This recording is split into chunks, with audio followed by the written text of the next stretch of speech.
මම පින්කම් වලට වඩිනවා මේක මම මේ දැනුවත් කරන්න කියන්නේ පොඩි දරුවන්ට එහෙම මේ දැනගන්න සහ තරුණියන්ට ඔයාලා පින්කම් සංවිධානය කරන්න මේ අම්මලා තාත්තලා මග පෙන්වන්න මේ බණ ටික ඇහෙන ඔය පුංචි දරුවෝ ඉන්නානේ ඉස්කෝලේ 1 2 වුණත් කමන්නේ හොඳද මේ ළඟදී මම බණකට ගියා හෝමගම ඒ බණට ගිහිල්ලා බණෙන් පස්සේ මම ධර්මාසනේ ළඟට ගෙන්න ගත්ත පොඩි කට්ටිය ආවා.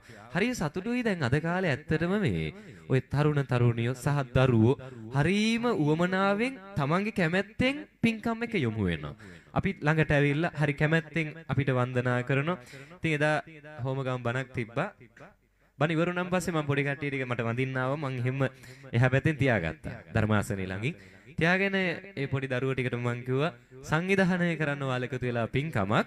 ඒකට මහා ලොකු ධර්මාසන ගේන්න එපා.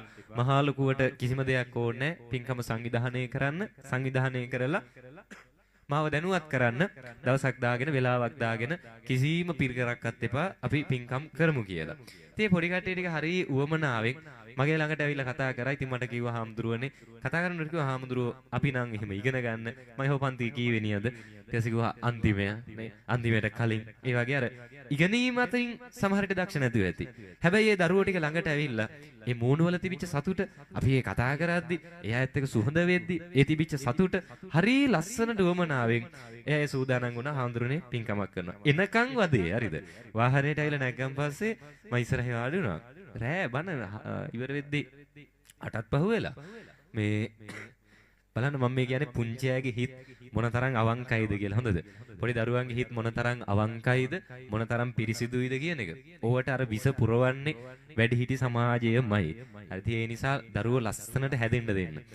මේ පුංචි දරුවෙක් ආවා ඒ වෙලාවේ මගේ ළඟට බණින් පස්සේ දැන් වාහනේට නැග්ගන් පස්සේ දරුවෝ ටික පොලිමට ඇවිල්ලා මේ ඉවරෙච්ච ගමන් දැන් වාහනේ මං ඉන්නා මේ මං වීදුරුව පාත් කරලා තිබ්බේ පොඩි දරුවෙක් ආවා බණින් පස්සේ අද දන්සලක් තියෙනවනේ එදා මේ දන්සලක් තිබිලා හරිද ඉතින් කොහොම හරි මේ මගේ ළඟට ආවා ඇවිල්ලා බනිස් ගෙඩියක් කකා ඉඳියා හරිද කාපු බනිස් ගෙඩිය දෙකට කඩලා මේ එයා කාපු එකමයි ඒක දෙකට කඩලා කෑල්ලක් එහෙම මේ වීදුරුවේ මට දුන්නා හරිද අම්මා ඒක වළක්වන්න හැදුවා ඊට පස්සේ මම ගෝ නෑ එපා කියලා මම ඒ බනිස් කෑල්ල ගත්තා මේ මං කියන්නේ බලන්න මොනතරම් ඒ හිත පිරිසිදුයිදනේ එයා දන්නේ නෑ ස්වාමින්වහන්සේලාට එහෙම රැට දන් වළඳන්න දෙන එක ගැලපෙන්නේ නෑ කියන එක එයා දන්නේ නෑ හැබැයි යාට අවබෝධයකුත් නැහැ මම මේ කකා හිටපු බනිස් ගෙඩිය මේකෙන් කෑල්ලක් දෙන්න ඕනේ ඒක ගැලපෙන්නේ නැහැ කියන අවබෝධය නැහැ හැබැයි ඒ හිත මොනතරම් පිරිසිදුයිද දැන් හිතන්න ওই බනිස් ගෙඩිය දෙන්න ආපු වෙලාවේ